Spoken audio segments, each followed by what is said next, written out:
Tipos de estudios en investigación biomédica. La confiabilidad, calidad y posibilidad de publicar una investigación están estrictamente relacionadas con la selección adecuada del diseño del estudio. El tipo de estudio se debe seleccionar de acuerdo a la pregunta científica a ser respondida y a la mejor forma de ser interpretada. La investigación se clasifica en dos tipos: la investigación primaria, que incluye la investigación básica, clínica y epidemiológica, mientras que la investigación secundaria resume los estudios disponibles. La investigación básica, también conocida como pura o experimental, incluye experimentos con animales, estudios celulares, investigaciones bioquímicas, genéticas, fisiológicas, desarrollo y mejora de procedimientos, secuenciación de genes, procedimientos biométricos estadísticos, entre otras. En ellas se investigan hipótesis específicas y se hacen declaraciones causales. Por otro lado, la investigación clínica se divide en experimental o intervencional, que son los ensayos clínicos, y también en investigación observacional.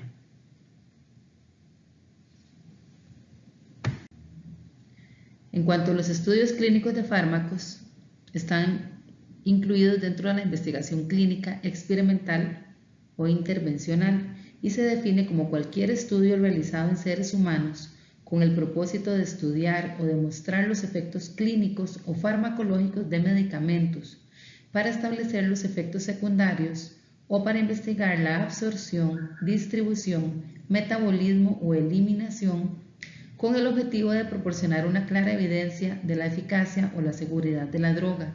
Los estudios de intervención también incluyen estudios sobre dispositivos médicos, procedimientos quirúrgicos, físicos o psicoterapéuticos.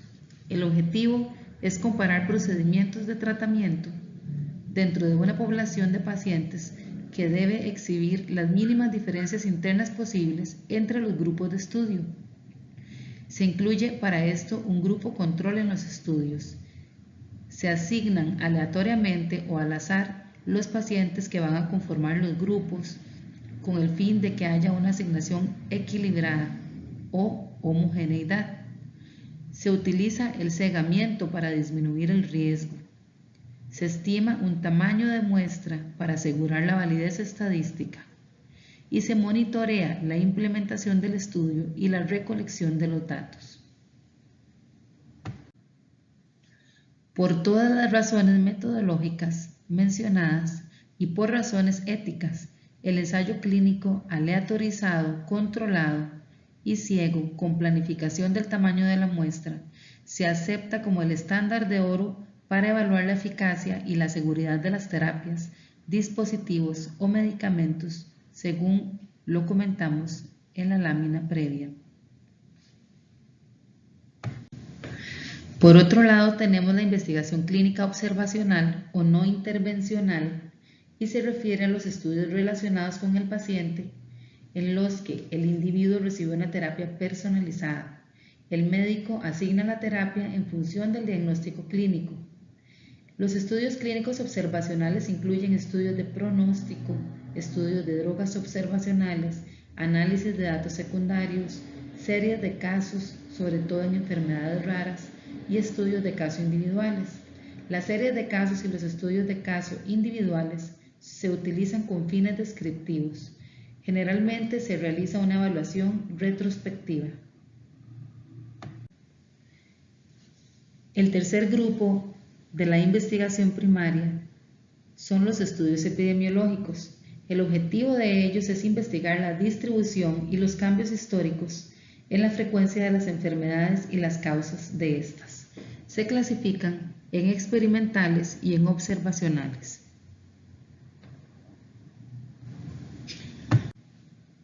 Los estudios epidemiológicos intervencionales son de carácter experimental y se subdividen en estudios de campo, que es cuando se toma la muestra de un área como una gran región o un país, y los estudios de grupo, y se utiliza una muestra de un grupo específico como un grupo social. Por su parte, los estudios epidemiológicos observacionales se pueden dividir en estudios de cohorte o de seguimiento, estudios de casos y controles, estudios transversales o también llamados estudios de prevalencia, estudios ecológicos, estudios de vigilancia o monitoreo epidemiológico y estudios descriptivos. Los estudios de cohortes son estudios analíticos y su principal objetivo es probar la asociación entre la enfermedad y la exposición a un supuesto factor en la población. El estudio parte de sujetos que están sanos y difieren en el grado de exposición que tienen a una potencial causa y se comparan con respecto a la incidencia o aparición de enfermedad en estos grupos de estudio. El riesgo se define como en términos de probabilidad de enfermar. Se puede llevar a cabo tanto en forma prospectiva como en forma retrospectiva. La medida de asociación estadística que se utiliza en los estudios de cohortes es el riesgo relativo. Esta medida nos da información acerca de la fuerza y la dirección de la asociación de la causa con el efecto o de la exposición al riesgo con la aparición de la enfermedad.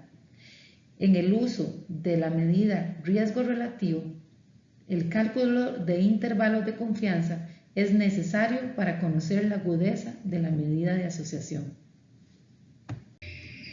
Los estudios de casos y controles tienen como objetivo determinar si un posible factor de riesgo es más frecuente en los enfermos o casos que en los no enfermos o controles. Se realiza a partir de una población enferma un análisis para determinar en qué medida las personas estuvieron expuestas. La intensidad y la duración de la exposición se debe analizar detallada y cuidadosamente. El parámetro estadístico utilizado es el OR o Odds Ratio, razón de probabilidades. No se puede calcular tasa de incidencia y existe en este tipo de estudios el riesgo de sesgos. Los estudios transversales, también llamados estudios de prevalencia, son estudios que se realizan en un momento puntual. No hay seguimiento en el tiempo, sino que es una medición puntual de la relación del evento y otras variables de interés en una población determinada y en un momento determinado. Frecuentemente se realizan mediante entrevista o análisis de registros. Por otra parte, los estudios ecológicos se utilizan para describir la situación de salud o para la investigación de exposiciones en poblaciones humanas.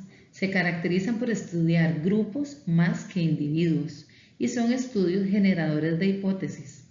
Las unidades de observación, en este caso, son áreas geográficas o diferentes periodos de tiempo en una misma área a partir de las cuales se comparan tasas de enfermedad y otras características del grupo.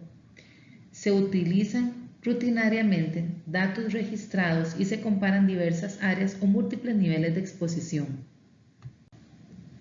Los estudios de vigilancia epidemiológica se realizan periódicamente y se utilizan para vigilar tendencias de eventos de notificación obligatoria. Generalmente son estudios transversales y se utilizan para obtener líneas de base y luego se aplican con una determinada periodicidad para conocer los cambios en la tendencia relacionada con la implementación de medidas de control. Por ejemplo, las encuestas de factores de riesgo para enfermedades no transmisibles, las encuestas de cero prevalencia para enfermedades como el dengue, entre otras. En los estudios descriptivos, el investigador se limita a medir la presencia, características o distribución de un fenómeno dentro de la población de estudio, como si de un corte en el tiempo se tratara. Se limita a describir uno o varios fenómenos sin intención de establecer relaciones causales con otros factores. Su segunda función es proporcionar datos sobre los que basar hipótesis razonables para evolucionar a otro tipo de estudio. Y como hablábamos desde el principio, el otro tipo de investigación que se realiza es investigación secundaria. La investigación secundaria se divide en revisiones y metaanálisis. Una revisión sistemática es una forma de investigación que recopila y proporciona un resumen sobre un tema específico, orientado a responder una pregunta de investigación. Las revisiones se deben realizar de acuerdo a un diseño preestablecido. En las revisiones sistemáticas, el centro de estudio no son los pacientes, sino los estudios clínicos disponibles en los recursos electrónicos, las bases de datos, los metabuscadores, la literatura, actas de congresos, entre otros. Por otro lado, el metaanálisis se define como el proceso de combinar los resultados de diversos estudios relacionados con el propósito de llegar a una conclusión. El metaanálisis relaciona sistemáticamente y cuantifica gran diversidad de resultados y ofrece conclusiones cuantitativas y cualitativas sobre el aspecto estudiado. El metaanálisis constituye un intento de resolver contradicciones entre los resultados de diferentes investigaciones que evalúan la eficacia de una intervención terapéutica sobre un determinado tipo de paciente y en muchos casos permite utilizar de modo más eficiente la información proveniente de varios estudios. Espero que esta información sea para su utilidad. A continuación, se anotan las referencias bibliográficas de consulta para la realización de esta presentación. Muchas gracias por su atención.